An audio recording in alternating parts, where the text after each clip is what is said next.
Okay, I just got some new parts and I'm going to start off with a bike check. I have the Odyssey Aaron Ross space bars. I have no grips because I just got my frame back, so I just put it together, but I'll get some grips eventually.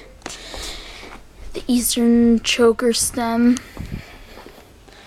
stolen vortex forks, Can Creek integrated headset.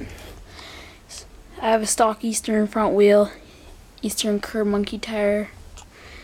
Got a Eastern bird peg. I just got my frame back today. I got sandblasted, so to raw, and I clear coated it today. Put it all together. I like it a lot. It's very cool. And then I have this new Shadow Crow pivotal seat. I like it a lot because it could help me with doing bar spins. So I could pinch it between my knees, but it's better than my old plastic one.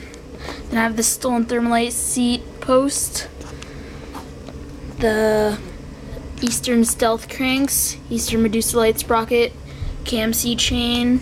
Then I got these Odyssey twisted PC pedals in the seafoam green and the magenta mixed colors. I like those a lot. Eastern mid-bottom bracket, Odyssey Aaron Ross P-Light tire. Just got it. It looks pretty good. Another Eastern bird peg in the back. Another stock Eastern cassette back wheel. And that's it. That about wraps it up for my bike check. Okay, bye.